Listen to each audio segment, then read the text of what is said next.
Hi, friends. I thought I'd make this video to hopefully encourage. That's kind of my goal. Life and this world is a little bit crappy right now, isn't it? And I just thought I'm feeling it, and I also have encouragement hitting me sometimes. So I thought, why not share it? So today I woke up, today I woke up angry. I didn't know it right away. I'm half asleep and trying to get around. I don't wake up very easily or very happily usually, but it takes me a while. Anyway, but we have two dogs, two little small dogs, Louie and Belle, and they are wonderful. And also, I can get pretty impatient with them. Craig is so patient, but today, for some reason, I had this anger underneath ready to go that I didn't know about. I picked up Louie, and I had already said hello to Belle, and I picked up Louie and wanted to give him some comforting attention, and Belle started jumping really high and like and it I just like that. I was just like, stop it! And I think I used my foot. I don't think I kicked her, but I pushed her. No, I don't know. Anyway, no maltreatment to dogs happened in this scene. So anyway, but my anger level, I was like, okay, something's going on. So I got my coffee. Well, I put Louie down. Craig picked up Belle so that I could give Louie some loving attention, and then we were better. I got my coffee, and I actually sat down and did what's called morning pages. And I learned this from this one book. Anyway, what's it called? I should give it credit. I don't know. Something about art. I don't know.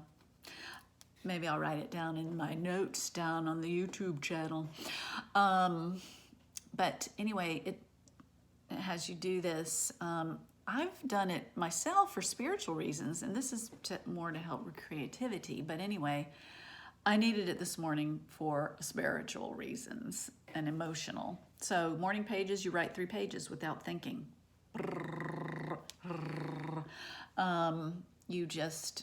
You don't stop and think, you don't reread, it's to kind of get what's in your head out. And sometimes you notice things as you do that. And I noticed that there are a lot of things making me sad, a lot of painful things. And that's why I was so mad. Because this world is not as it should be. This, my friends, is called a lament. So, I mean, COVID alone is enough to make us all wake up angry. And really what's underneath that is helplessness and fear and sadness. And so as I wrote my morning pages, I had all of this legitimate stuff come to the foreground. And so I didn't just feel like a bitch. I realized that there was a lot of legitimate stuff going on in my soul and in my heart and mind and all that stuff. And if you pay attention, you can feel it in your body too. I had some tightness in my chest and whatnot. Now, the morning pages, so they help me kind of be kind to myself and just calm down. Yeah. So then Craig and I had to go to this meeting in the morning. I don't usually get out in the mornings, but I did this morning. So anyway, I didn't get to actually do what I like to do, which is read my Bible, which, where did that thing go? Anyway, I have this thing that I follow that tells me what I'm going to read for the day, and I read it, and I have my journal, and I use it with my feelings. I'm a feeling person, but I think it's a good thing for everybody to do. Try to let it tap into me, let it read me, and then I journal, and that way I could listen to what God might be speaking to me.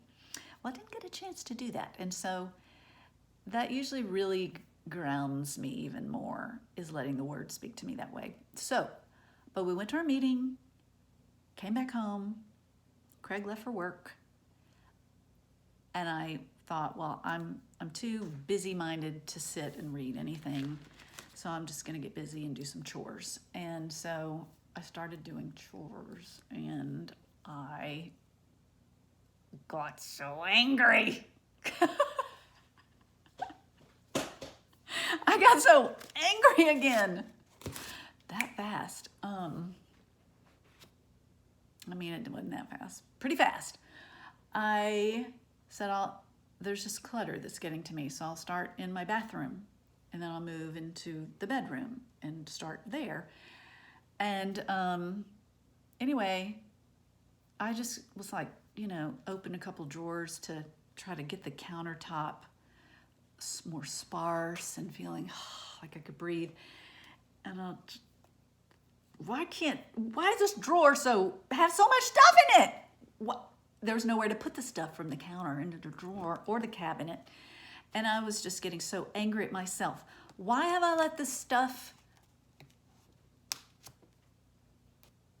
I can't think of my words, build up, store up? Why so much clutter? Why have I not taken care of this? I did the Marie Kondo tidy up in my bathrooms. And already, it's, okay, sorry, y'all, I'm stressing you out. Anyway, that's how it was going. Inanimate objects are one of the things that can make me the most angry of anything. Sadly, Belle, she's more puppy than Louie, so she gets all the frustration. But Belle and inanimate objects are kind of like a fever for me. They're like clues. Anyway, I was just getting so agitated, and it just kept building, my agitation. And so I decided to force myself to sit down and read my reading for the day. And my gosh, if it didn't shock me and make me, just like, okay, there's more than my clutter. There's so much more going on in this world, in this universe, more to say, than my clutter.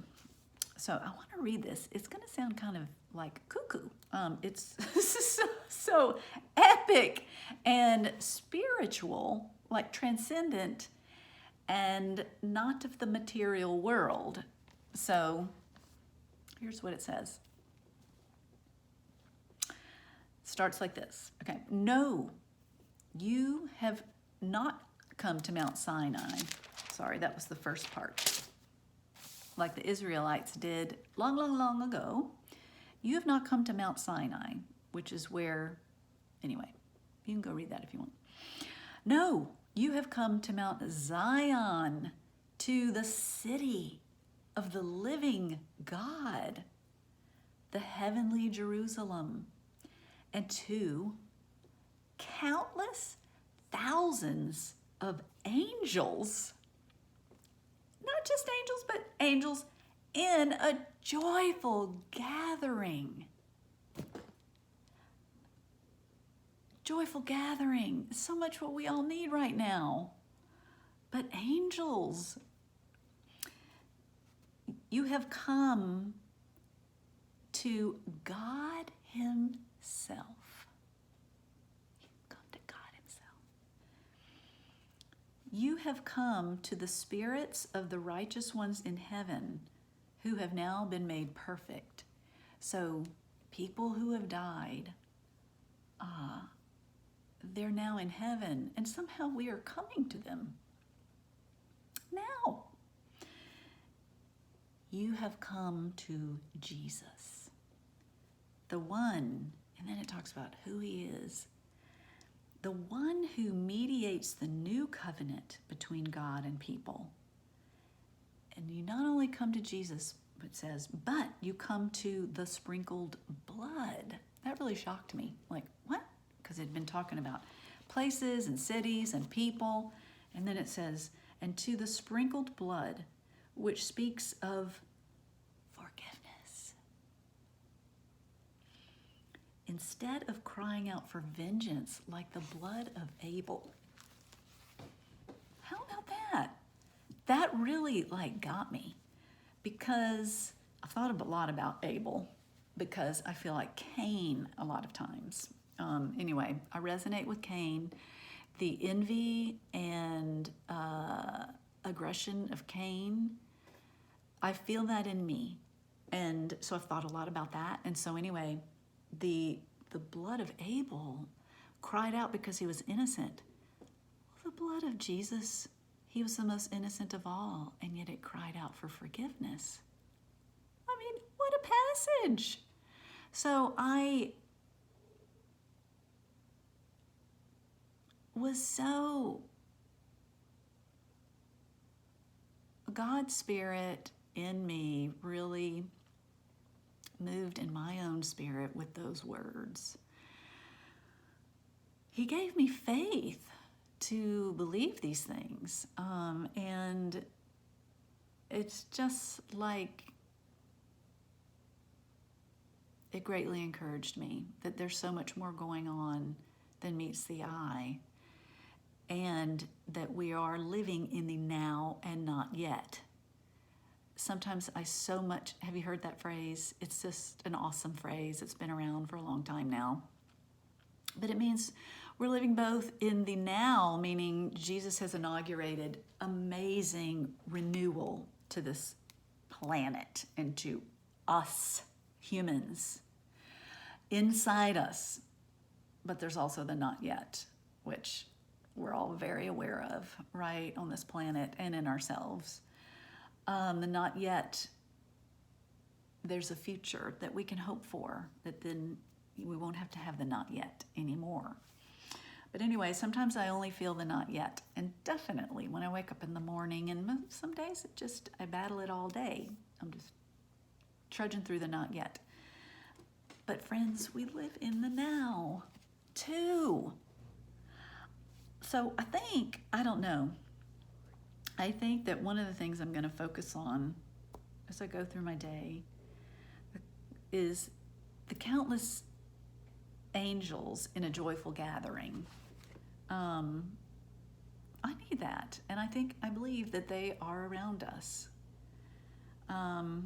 And also that I come to God Himself and to Jesus and to His sprinkled blood, and that I am forgiven. And so whatever mess I have made of things, or that I fear I might make of things, it doesn't really matter. So this is almost 15 minutes, and I had another story I was going to tell you about. I think I'll save it for next time. I so love anybody who's going to watch this, because you're all people I know. I love you. I can honestly say I love you, and I need you, and I hope that we all can do things reaching out to each other to help us connect, because we're meant to be connected even in COVID. we belong together. This is how we're strong.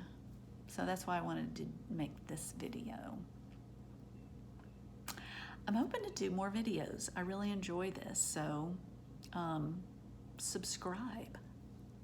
That sounds so weird to say, but do. I mean, if you subscribe to the channel, then I don't know how that works. I think maybe you could get notifications if I do a new thing. I don't know. Does that work? Anyway, love you all.